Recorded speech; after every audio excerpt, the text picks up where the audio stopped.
A melhor história de Zagor de todos os tempos. Não fui eu que disse.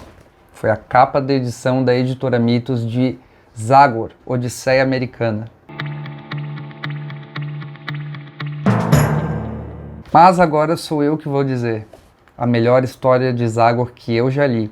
De todos os tempos eu não sei, porque Zagor tem um histórico gigantesco que o Brasil não atingiu nem isso aqui, assim, ó, quase nada. Mas do que eu li, essa história aqui, ela é fantástica mesmo. No meu outro vídeo de Zagor, eu havia comentado sobre essa história, eu havia falado sobre a notícia da editora Saikan, publicando o Zagor colorido aqui no Brasil, vai ser em breve aí o Catarse, eu vou avisar quando acontecer. E lá naquele vídeo, o Neymar, que é o editor da editora Saikan, havia comentado para eu botar na frente aí da pilha de leitura essa história, porque vale muito a pena, e ele estava certo. Eu agradeço aí a recomendação do Neymar. As histórias que ele vai publicar do Zagor, elas vão partir daqui, ou seja, essa edição é como se fosse a edição 0 do Zagor da Saikan.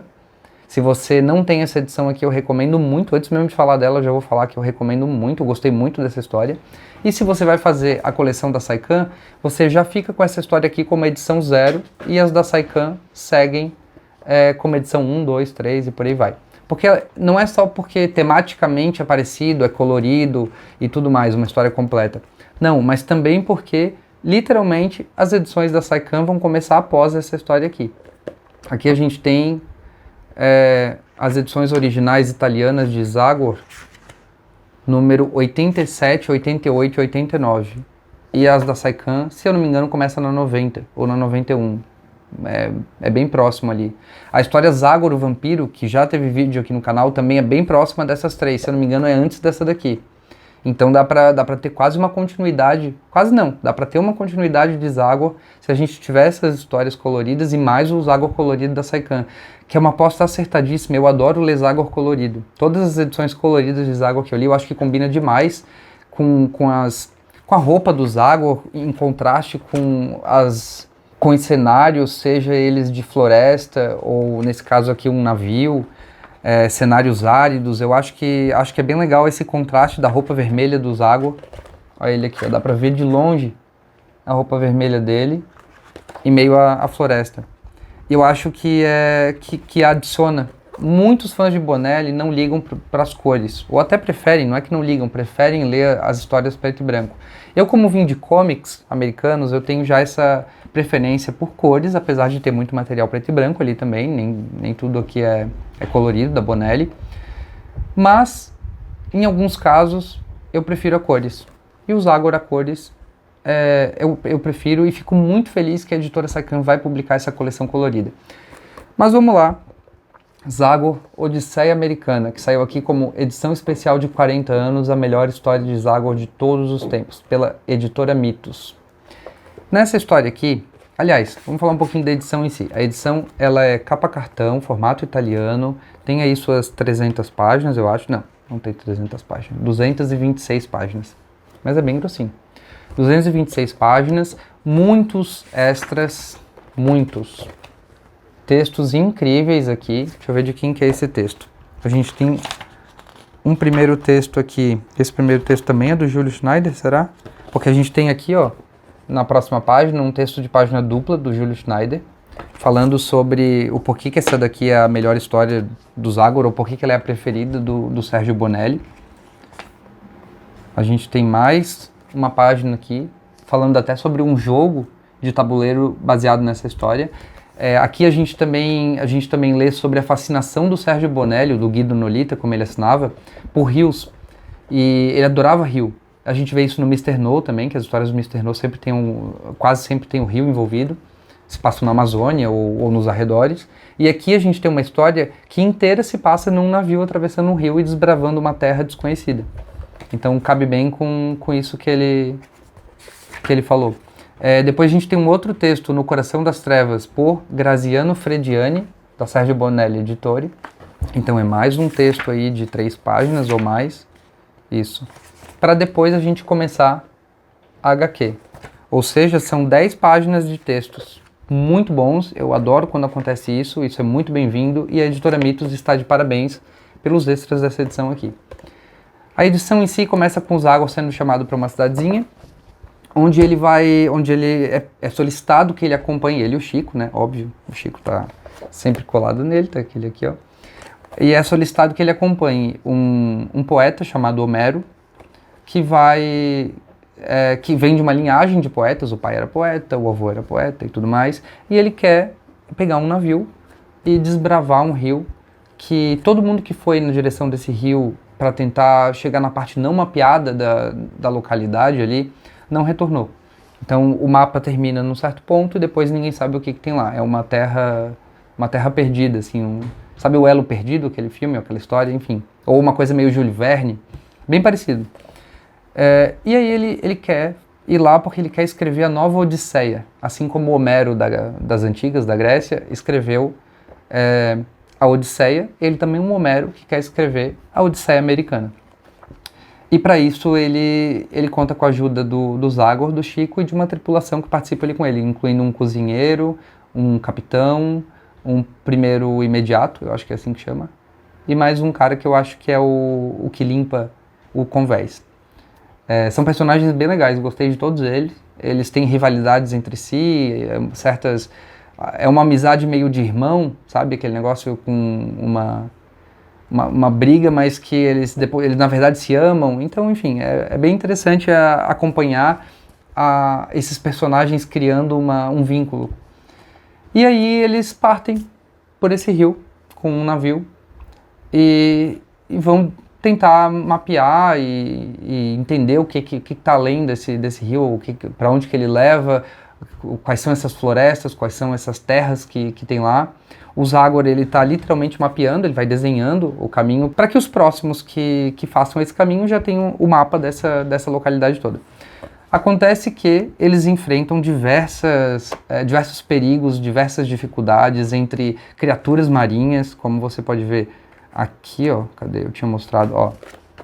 Tem uma criatura aqui que é basicamente um vilão, um servo da Era Venenosa, um monte de mato que sai de dentro do rio para tentar puxar eles para dentro do rio, esses braços de mato aí. Eles enfrentam também uns macacos que são basicamente o elo perdido entre os humanos entre os homens, né, e os macacos. Eles têm uma sociedade, eles não conseguem se comunicar, pelo menos não com palavras, mas o Zagor percebe que eles têm uma sociedade organizada, então eles não são animais. Ó. E para sobreviver a essas criaturas, o Zagor percebe que, por eles não serem animais, por eles terem uma sociedade, até mesmo uma hierarquia, ele precisa desafiar o chefe da tribo, que ali funciona como uma tribo, ele precisa desafiar o chefe para ganhar o respeito dos demais homens macacos, eu vou chamar assim, na falta de uma outra palavra. Depois disso eles sobrevivem a isso, é claro, né? Continuam, encontram um vulcão que cospe um treco muito esquisito. Vou mostrar aqui, ó. Esse vulcão cospe uma água amarela que cria esses pilares de pedra, e isso também causa uma encrenca para eles, incluindo a destruição do barco deles. Eles transformam o barco numa jangada. A jangada, para manter a jangada no rio, eles não podem dormir, porque se eles dormirem, a jangada pode bater numa parede, bater numa pedra, bater numa coisa, destruir, eles morrem tudo. Então é uma jornada extremamente difícil, é uma jornada que exige muito de todos, principalmente do Chico, que precisa passar dias comendo feijão enlatado, que é a única coisa que ele tem para comer. Eu sinto muito pelo Chico nessa história, porque deve ter sofrido demais comendo só feijão enlatado. E é claro que para chegar no destino deles, para atravessar todo esse rio e essa terra inexplorada, eles perdem muitas pessoas ao longo do caminho, vários sacrifícios são feitos, e no final a gente tem até uma mensagem assim de qual o preço das coisas, né? Valeu, no fim das contas, o Homero, que queria escrever uma Odisseia, queria escrever um grande poema que fosse lido séculos adiante. Valeu a pena ter sacrificado tantas pessoas, ter sofrido tanto, ter passado por tudo que passaram, mais especificamente a vida das pessoas que foram perdidas aqui nesse navio. Valeu a pena para escrever o poema que ele queria? A gente tem a resposta disso. No final, ele Ele é um personagem bem interessante, ele é um personagem que tem um desenvolvimento maior durante essa história, de como ele começou e de como ele terminou, são duas pessoas diferentes. É o tipo de desenvolvimento que raramente acontece com o personagem principal, por exemplo aqui o Zagor ou o Chico, porque eles são personagens que vivem num eterno presente, tanto da ambientação das histórias quanto de si próprios. É difícil você ver o Zagor, o Tex, o Dylan Dog, esses personagens evoluírem como pessoas, porque eles já têm a personalidade deles, a gente já espera algo da personalidade deles, eu espero decisões que o Zagor vai tomar, eu já sei quais são, porque eu conheço ele, né, lendo as histórias dele. A mesma coisa eu espero as falas que o Chico vai fazer, as piadas, ou enfim, os comentários que ele vai fazer, e até as escolhas que eles vão tomar em relação a outros personagens, por exemplo. E é difícil numa série como essa, em que o personagem está num eterno status quo que não muda, ter o desenvolvimento deles. Então, o que os autores fazem? Eles usam personagens secundários introduzidos nas próprias histórias fechadas para criar esse desenvolvimento.